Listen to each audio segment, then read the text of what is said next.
Yo, Dustin. What's up? How you doing this fine evening? I'm pretty good over on my end of the forest.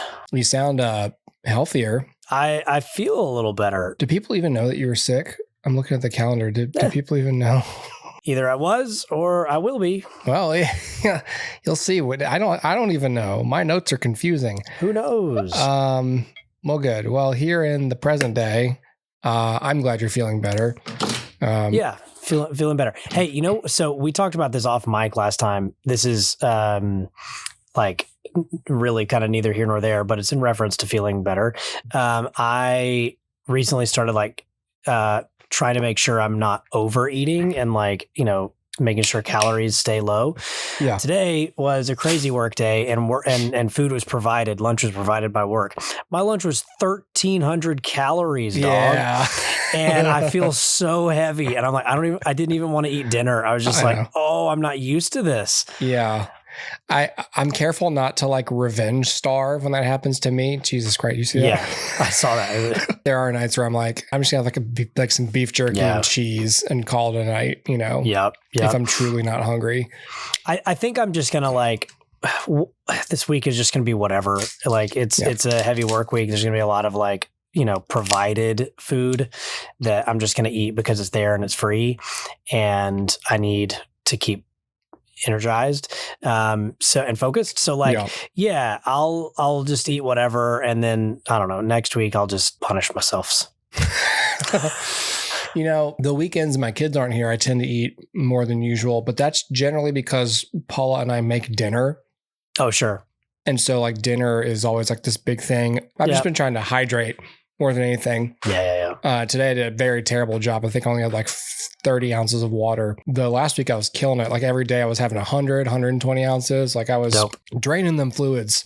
Yeah. Yeah. Today was just a kind of a stressful day. It was fine. Sure.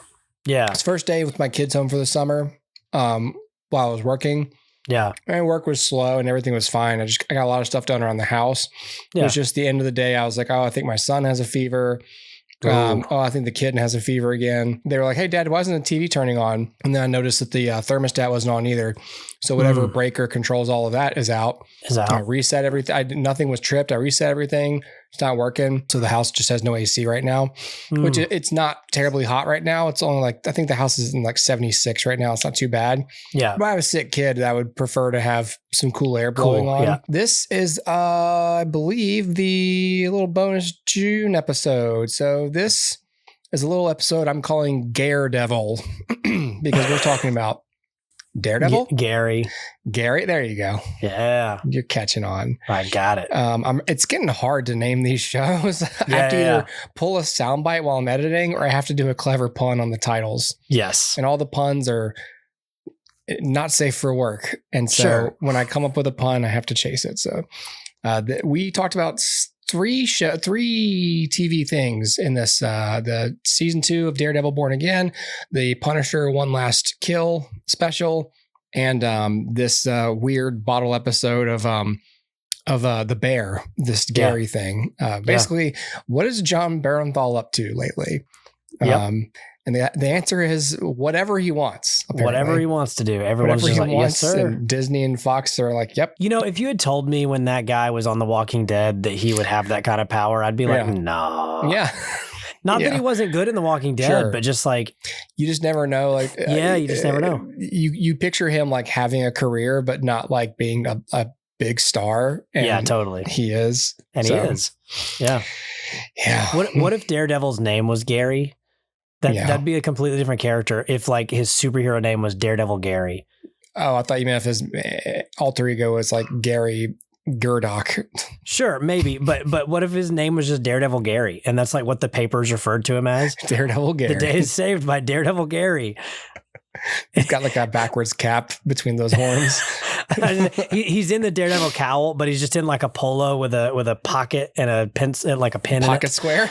Yeah, pocket square. A pocket protector. Yeah, a pocket square. Yeah. Hi, I'm Daredevil Gary. Daredevil Gary. I'm here to solve your books.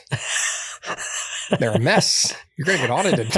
That's right. You know what's weird? On this show, every time we like riff and talk about what we perceive to be a normal, nondescript job, it goes consistently to accountant. Does it really? Okay. Well, all right. We clearly don't think that that's exciting work. Clearly. On its own. Yeah, sure.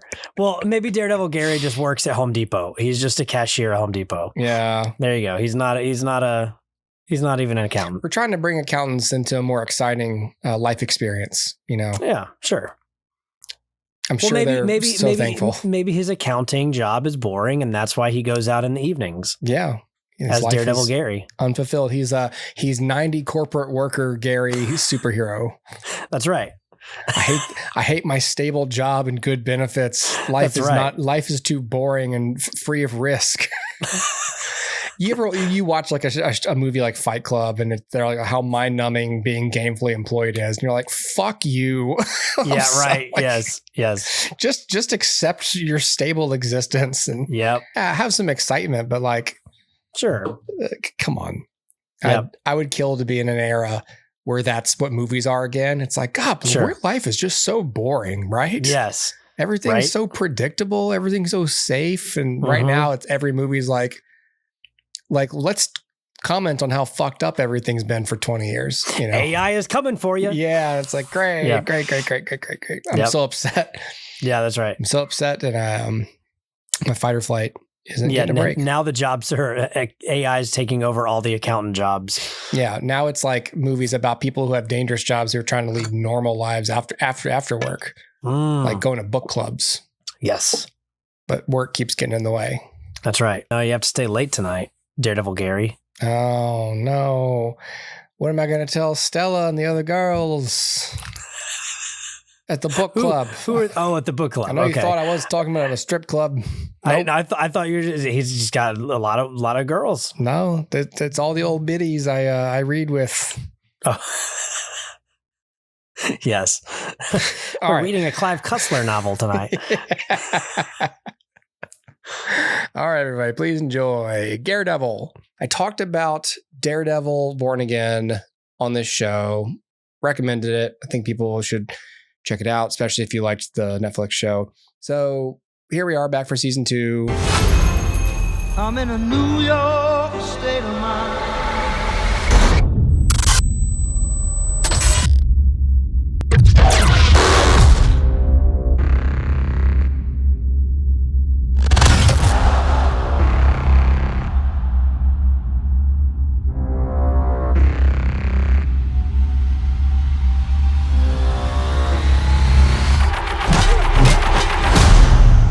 I hope you can walk because I'm not carrying you.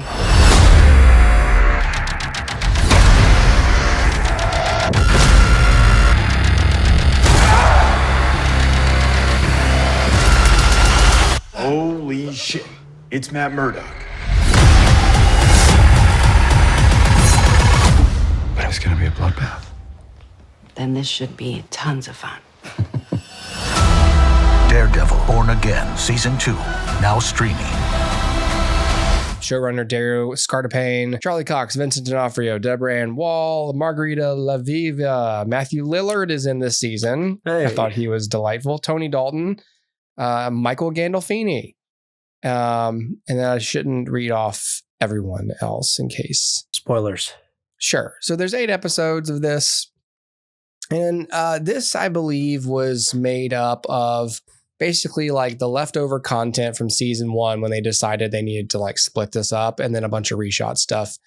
I think I know a lot of reshoots were involved in season 1, and I don't know if this had more time or something. I don't even know when this was shot. Like I think they did a bunch of reshoots and then they split them up. Got it. I just say it feels like it came out like these are coming out so fast. That's Daredevil, and so it's just a continue. You know, it's more of the show. I'm not going to set it up for people. I don't know if you've seen the first season of this show, so no. Continuing things. You know, so Daredevil. This was cool, and it had some really good moments. I think I liked the first season more. I think this one moves a little slow personally, and it could have been done in fewer episodes, maybe because there's just too many long stretches without feeling like the story is progressing for me, or like way too much time and maybe this is just not what I want. There's a whole lot of chunk of story given to Michael Gandolfini's character, and he's great, but and it's all good and it's all relevant. It's just there are times where I'm just like, where is Matt Murdock? I just want to see Daredevil doing stuff. But the actors are all really great in this show. The acting's great. Everyone's firing on all cylinders. Ends on a cool note. We get promised one or two characters that we have met before, and the cliffhanger truly left me wondering what they could be doing for a third and final season. I forgot that there was going to be a third season of this until the thing ends. I was like, oh shit! But without like a setup of like, without telegraphing what's going to come next. Just like a whole lot of, okay, so what now? I'm sure we'll find out. I think the third season is going to come out like sometime after like March 20 next March. So got it. I will say continuity in these things starts to bother me. It's weird for Wilson Fisk to be the mayor of New York City and to implement an anti-vigilante task force and a law against vigilantes. And not once does he fucking mention Spider-Man. Yeah. And that's lame. Yeah. Not once is Spider-Man seen in passing or in a photo. And the obvious answer is, well, because they can't. And it's just one of those that sucks. I keep thinking like, okay, think of it like a Daredevil comic. The fucking Spider-Man's not in he's not in this story. Yeah. But it's still weird. It's like when you were talking about, I don't remember what show you were talking about, but you're like, where is Batman? Where is Batman? Right. How do you explain his absence? And so it's just kind of weird that way. So could they not say like, that Spider guy? Yeah, he's causing problems too. Like, is that copyrighted to just say like the Spider guy? Or I don't know. It can't be, right? Like, or maybe they can't say Spider-Man. The guy with the webs. Yeah, the web head. Got that web head zapping around here. Yeah, you couldn't say that. Yeah. At the same time, I feel like Spider-Man would be probably trying to stop Fisk too. Yeah. So, especially when things get as bad as they do in this, so it's like, all right, but between you and the wall crawler, I can't catch a break. And it's like, oh, okay, I know who you're talking about. You don't have to say it. Yeah. So, I don't know. That's a little bit odd. I do want to kind of mention this Punisher special, I guess. The Punisher One Last Kill. And don't miss the Punisher special presentation. Coming May 12th, only on Disney+. Hey, Frank. How you doing, brother?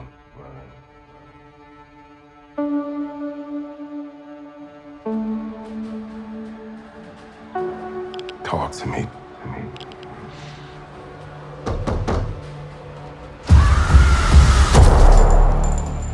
Tell me what's going on.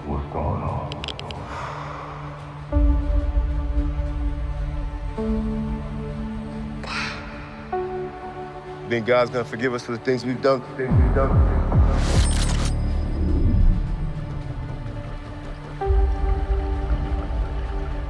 I'm not sure about me.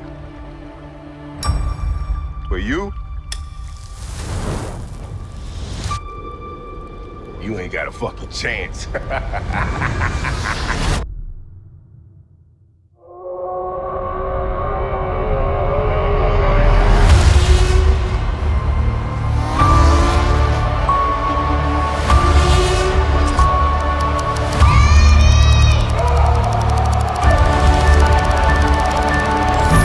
That's all you got? That's all you got? That's all you got?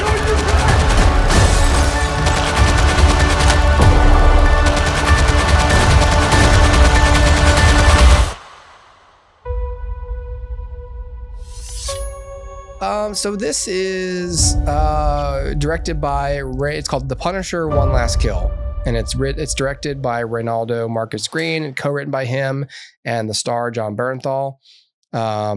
And we've got people in here as well. Doesn't really matter. It's short.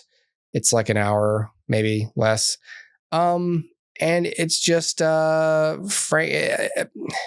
It's hardly even worth it to explain the plot. Frank Castle has PTSD, and then he kills people. And that's what this is. So it just released like in mid-May, I think like May 15th or 14th or something on Disney Plus. And look, I thought this was cool, but I have more of a problem with this. All I could think about was like Disney is so like flush with cash and just able to make shit that John Bernthal, I believe, came to them with this Punisher idea, and they're just like, yeah, fucking sure. Why not? Sure. And maybe it's a good thing. It's like, because it's really just a bottle episode. This does not tie into anything. I don't know where in the timeline this is. I don't know if this is after Daredevil Born Again. I don't know if this is before or after Brand New Day. I don't know where this is supposed to go. Sure. I think it moved a decent clip. It's it's one thing. And again, what this proves more than anything is just like John Bernthal is great as Frank Castle.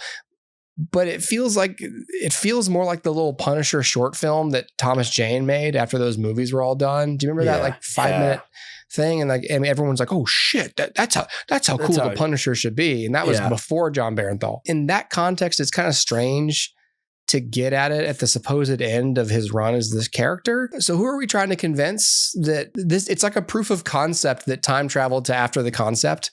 Yeah. Like it's fun and the action is great. It's violent, but for this story, I don't understand where we are. I don't have context for why this matters at all. Sure. So as far as who should watch this, if you've never seen John Bernthal as the Punisher, like if you were late to the MCU or you didn't check out the TV shows, then I'd watch this first, because then it can be that for you. It can be oh shit, I want to see more of this.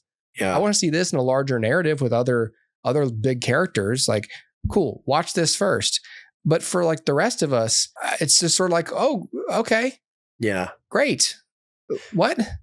When did John Bernthal start playing the Punisher? Because I've never seen him play the Punisher. Like 2016, 2017, was whenever it on those the Netflix stuff? Yeah. Oh wow. So like he first shows up in, I think he's like, I think season 2 or 3, I believe he's like, I don't think he's the main antagonist, but he's like a big antagonist.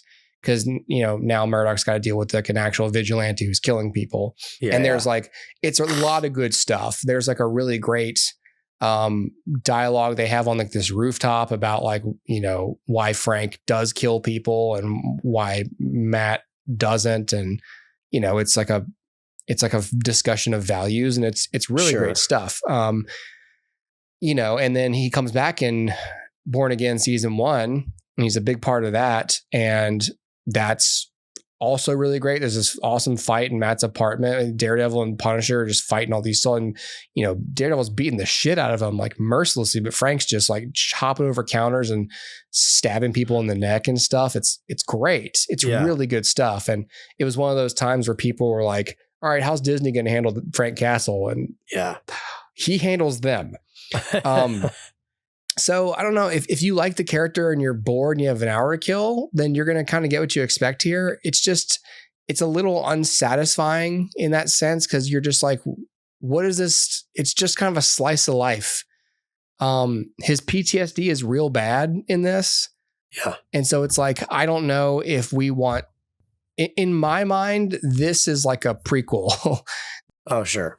Because he's like seeing things and he doesn't seem to have any direction really. Well, not really, because the villain in this is this woman who is like the last surviving family member of this family that he killed off screen, basically, and who had some kind of connection to what happened with his family. And the news is talking about, and Frank Castle, known as the Punisher. So like he's already been the Punisher. So it's just like, I'm not sure what this is. Because in like Daredevil and Daredevil Born Again and the Punisher had his own TV show. John Bernthal had a whole TV show. And so that seemed like, Frank's already on this kind of mission. Like when we meet him in Daredevil, like Frank Castle is killing people who were involved with what happened to his family. Yeah. And so you feel like you hear his origin story and everything, but you're not seeing it. It's not right after. And so if not for those news clips and the antagonists' motivations against Frank, you would think that he is not the Punisher yet. Yeah. Don't know. Interesting. And it's weird for him to be in this place where at the beginning of the thing, he's like putting a padlock on his gun case and putting the key at the grave of his wife and kid. as if to like say like, well, I'm done with this. Like, you know, it's like, but you just never seemed like you were done with it. Like, why would you be done with it? So it's just, it exists in a vacuum that's confusing enough because it sort of points to all scenarios at once. And I think that sucks. Unsatisfying. Sure. And the villain is just like, you killed my boys. And so I'm going to I gave all these criminals your address or something. And there's literally a shot. It's going to be memed, I'm sure. She's in a wheelchair. So she's rolling away from him afterwards. And you see her from the back. And so it's just a woman in a wheelchair from behind. It's like a wide shot too. Like it's not like following her. It's a wide. And she throws up her middle finger at him. And it's like an 80-yard line. Like go to hell, Frank. Like you're going to be sorry, you know? And it's just like, this is the best we could do. Right. Shot is just so funny. Yeah. It's great. It just. So yeah, it's just a true bottle episode. Basically. That's how it functions to me. Wow. So as far as Marvel continuity, this is one of those rare things I feel like you can skip. Sure. But because it's John Barenthal as the Punisher, it's like, but this is cool too. Yeah. It's just frustrating if you've seen everything else. Right. So I'm torn. Sure. And I don't know. This is one of those, like, I'm fine with special presentations. Like Werewolf by Night is cool. And one of the reasons we like Werewolf by Night is that it doesn't confuse you. It's not like seeding other MCU stuff. It's not referencing stuff. It just is a thing. It's just a true separated little pocket universe of a story. Yeah. Or the Guardians of the Galaxy Christmas special. Yeah. That is in continuity. It gives us information that picks up from the last time we saw them and is sort of picked back up in the third film. Yeah. It makes sense in the larger narrative. Like we know where this is. We know we have context, and it bugs me that they didn't do this here. So while it's cool and it's executed well, it kind of just feels like John Barenthal like made a wish and he was like, "Can I do this?" And Disney said, "Sure. Why not? We'll just put on to who cares?" Yeah. We'll throw some money at you. It's more like, why does this exist? Not like, is it good or anything? It's just, narratively it's confusing. Sure. Don't know why I need to. I feel bad not just saying this was cool. People should see it. Cause I'm like, I don't know. Cause I finished it and I was like, what the fuck? Yeah. You know? Yeah. If you're looking for Marvel stuff to tide you over until Spider-Man comes out and we see Frank Castle again. Sure. Then sure. If you need a fix, it's there. It's just in that film, in Brand New Day, am I to believe that all of these events happened months before that? Sure. Did it ever? What is it? I don't know. Yeah, that's interesting. Like, as somebody who's never seen John Barenthal as the Punisher, because I've never seen any of the Daredevil stuff or any of that kind of stuff. I mean, I saw season 1 from Netflix and that was it. It's interesting that it is self-contained because it's like, oh, I could drop in and watch that without needing anything. So that is interesting. But if it also is just kind of pointless, then it kind of defeats its own premise. Like for you, Dustin, this would be a good first thing to watch. Sure. So I have some connective tissue here. And I don't have a whole lot to say about this, but I feel like everything you've said is very similar to what I'm about to talk about. Okay. And we didn't talk about this as a potentiality for tonight, but ooh, surprise. Punisher One Last Kill was released May 12th of 2026. On May 5th, there was a surprise drop of an episode of The Bear called Gary.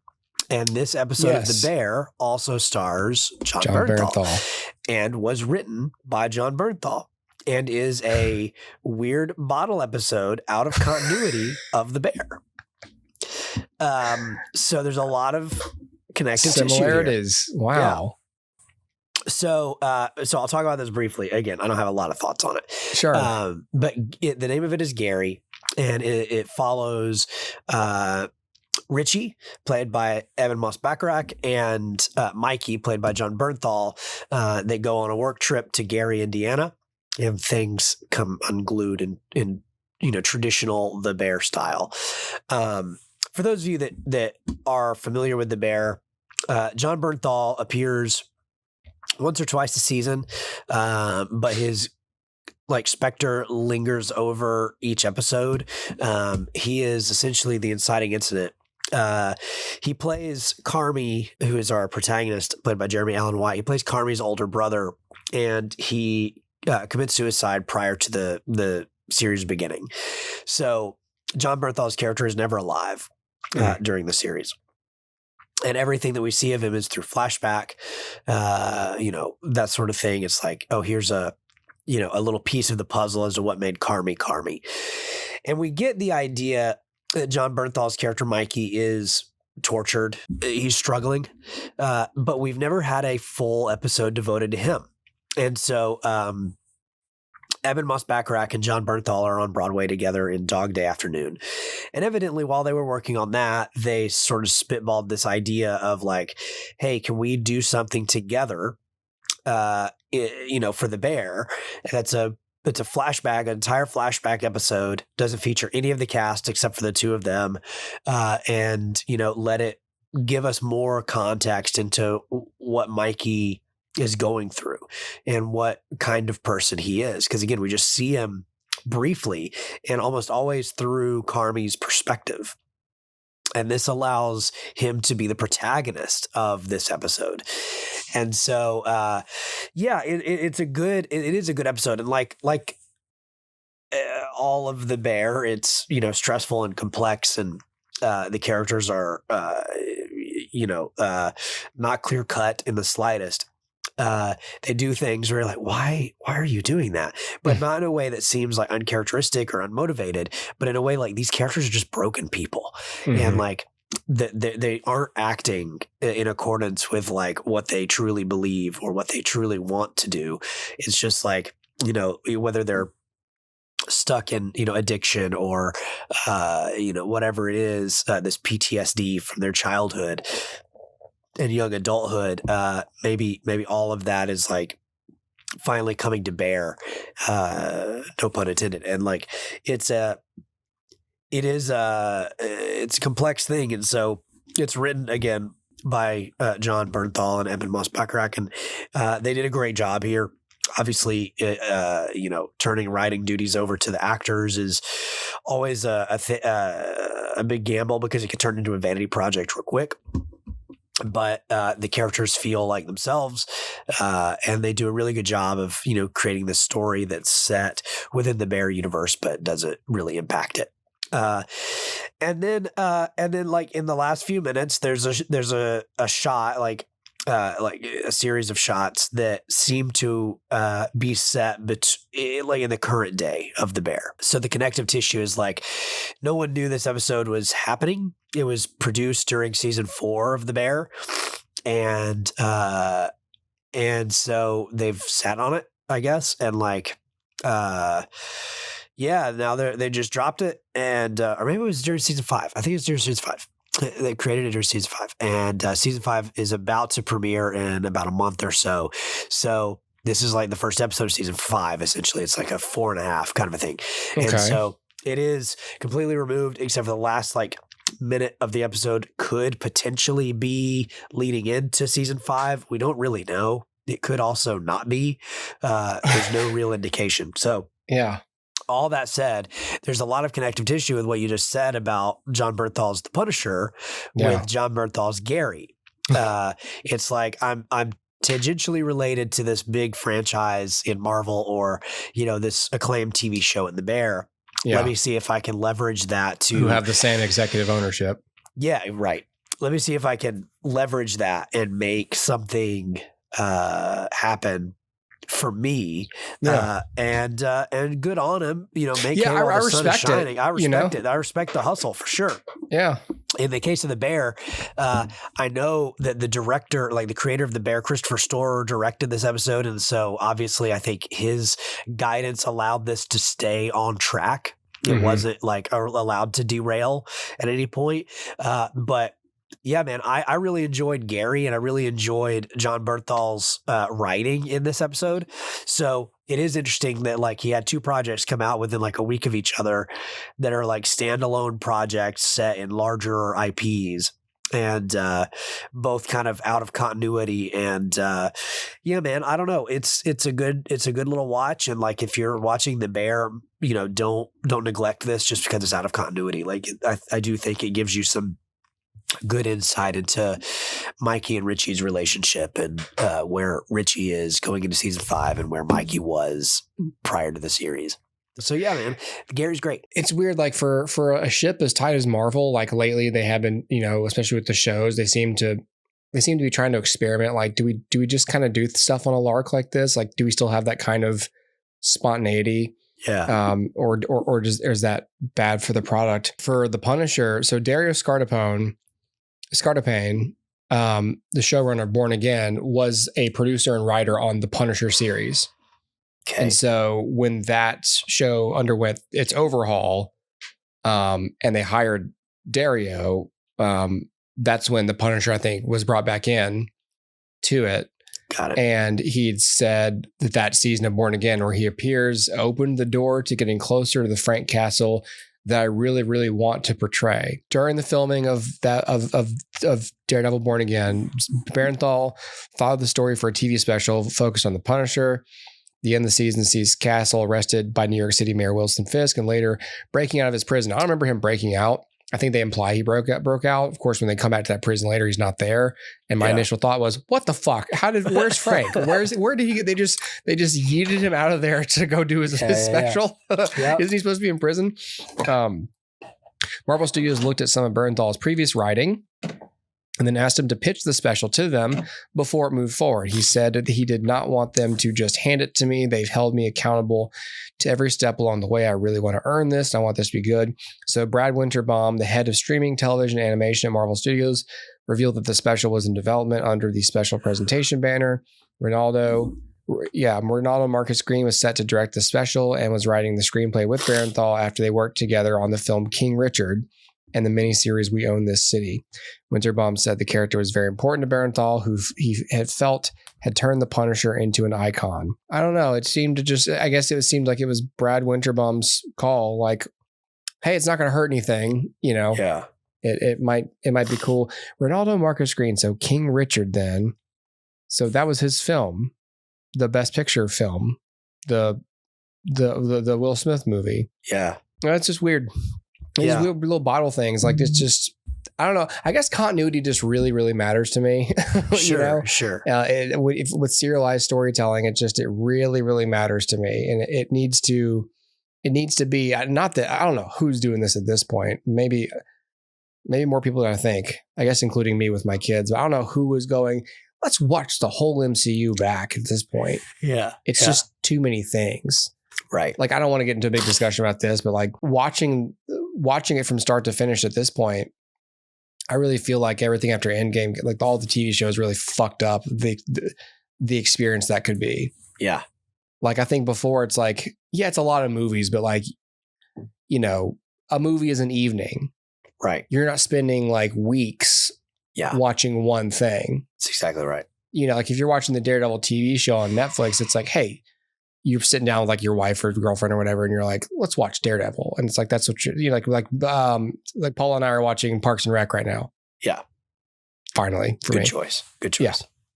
And that's like, cool. You chip away at that and it's fine because it's not the only thing you're doing. But if your crusade is watching the whole MCU, it takes a long time. Yeah. And it can feel like a chore. And especially when you've got all this momentum, you go all the way through Thanos and now you've got these TV shows, you're like, oh, but I'm used to like being done with it start to finish in a single evening. Right. And now I have to watch like 5 hours, 6 hours of stuff that may not even be a complete story. Yep. Fuck this. Yeah, dude. You know? So that's where I'm at with it. Yeah. I stopped. Like, I'm done. I'm not watching TV. Yeah. Marvel TV. I'm doing other stuff. I'm trying to finish. I've been trying to watch the 5th season of Fargo for like 6 months. And I watch like one of them a month. That's how long time to get to it. Just time has taken everything from us. Yes. Okay. Well, that's all those things. Sweet.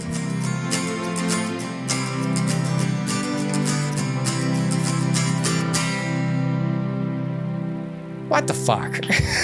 You know?